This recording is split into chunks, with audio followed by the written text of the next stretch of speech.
so before I get to the main idea, I want to tell you about one of the critical experiences that I've had with my students early in my career. So, so in order to figure out how my students cope with a challenge, sometimes in class, I will give them one or two slightly more difficult tasks. For example, instead of speaking for 1 minute, they would have to speak for a continuous length of 2, 3, and 5 minutes.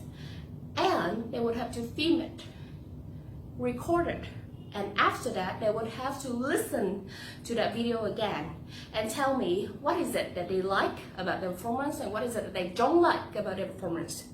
And that idea creeps a lot of people out. Or if it's a listening task, they would have to, instead of listen to the audio on a textbook, they would have to listen to a video blog or a text talk. Yeah, a TED talk, I'm sorry. I don't know what is TED talk. Yeah, or a TED Talks online. And they have to listen over and over and over again until they have grasped the basic main idea of the video. And sometimes it takes a lot of effort for a student to do that, so it's not for everyone. But to my surprise, a lot of students reacted in a shockingly positive way. Okay, so they said that they love the challenge, and they said that if I have any more of this task, or they said that they thought that it was going to help them in some way. And I think that to those students, they believe that their ability can grow through the hard work. Yeah, and they believe in their ability to achieve it, to do the task. And for those students, they have something that later I found out that it called the growth mindset. Yes, the growth mindset. And for the others, yeah, it scares them a lot. So they were totally panicked.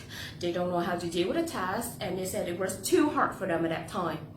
And you know what they did next? They asked me if I had any other classes with a lower level so that they can just focus on doing some easier tasks because they don't want to be challenged.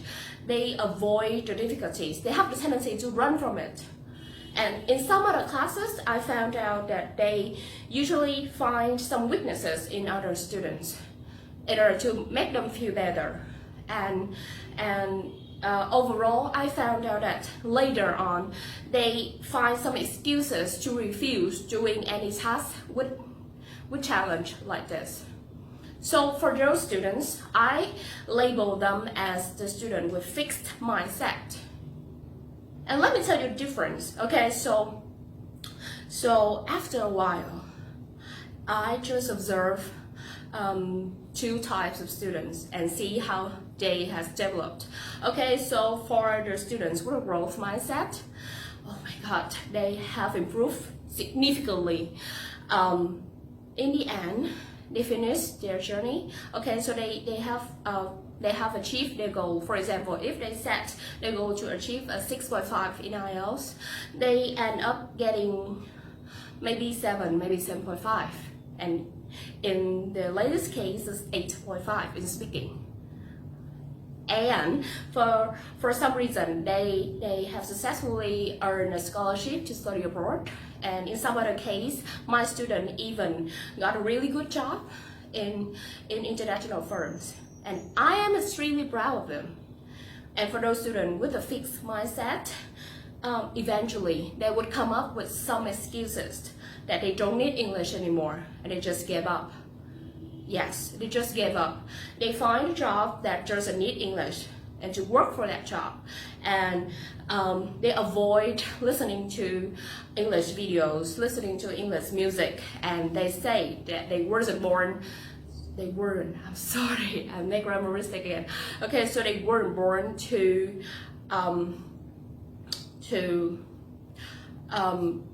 speak or learn English. So here's the thing, I make mistake in my videos every day. If you see it, there are some of my videos that I still sleep one or two mistakes grammatically. But here's the thing, I kept talking. And I keep inspiring my students to talk, to be better, to be more confident every day. And for some of them, for the most majorities of students, it works. It works. And they have successfully improved their standard of living thanks to English. And for the others, just somehow they lost confidence in the middle of the way. And I feel really sorry for them because there's nothing else that I can do, because they gave up on themselves. And that's something I want to tell you today, is that never give up on yourself. Instead of thinking that, okay, so there's a lot of things that I need to do in order to be better in English. So you put the pressure on your shoulder, and that's not good. For example, if you have a task to finish, if you have a goal to achieve, for example, you need to have 5.5 in English, IELTS, and you have a very short, limited amount of time to do that. Okay, so just do it day by day. For example, in day one, instead of saying, okay, so I haven't done listening, reading, or writing, just say that, okay, so today I have successfully spoken for 2 minutes. Before that, I couldn't, but now I can. And that's it. Just focus on the positive things. You need to believe in your own ability to finish your job, to finish your goal, to be able to speak English confidently one day. You need to imagine yourself speaking fluently with the foreigners. You can completely adapt to the environment which require English 100%. You can do that. And just do it. Don't be afraid of anything else. And stick with a method. For example,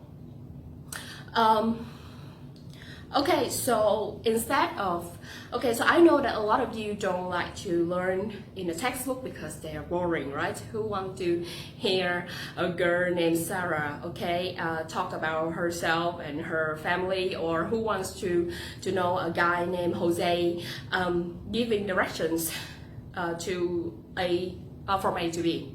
Okay, so instead of learning on a textbook, find something that you love in English. Find something, just something.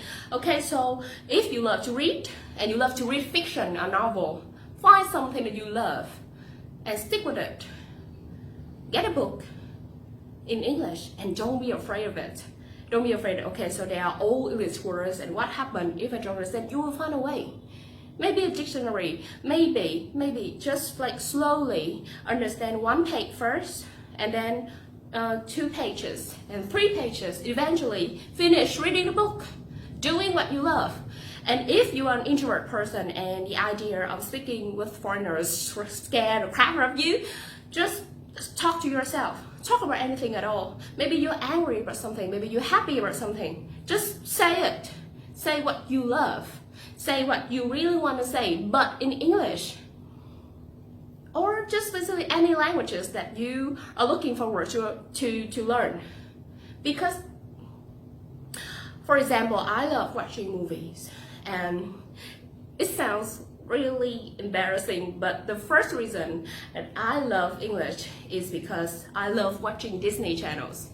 And I love watching Disney channels without the subtitles, because sometimes there are some films that there are no subtitles to understand. So that just makes me angry, and I want to understand it. And that's why I became better at English, thanks to Disney.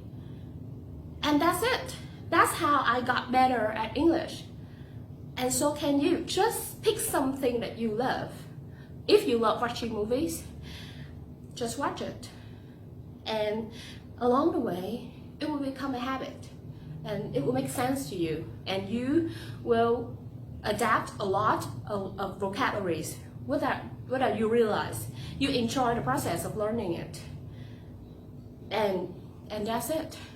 And stick with it. Give it some method. Okay, so I need to give myself 20 minutes to speak, to listen, to read, or to write something. And don't give up. Believe that you can. Believe that eventually, if you stick with this method, it will get you far. And that's it. That's it. That's my message for today. A lot of people have asked me, okay, so what's your secret? Spill the beans. I really have no secret. How can I tell them that the first reason why I got into this career, why I got to be where I am today, where I got to be an English mentor is because I love watching Disney. It's embarrassing. But that's the truth. Because I have met a lot of people who love learning languages, who speak English very fluently, like the native speakers, and they all have same thing in common. They just love it. So I want to share with you, and I know that the message is not strong enough, but it's true. It's the fact. Just try to learn and love it, and think positively. Focus on the thing that you have managed to do, not the things that you have not yet to do, and become better at it. Okay? So 1 minute for self-promotion. So if you are looking for an environment to learn how to be more confident and learn how to love languages, my class are always open for you. Bye bye.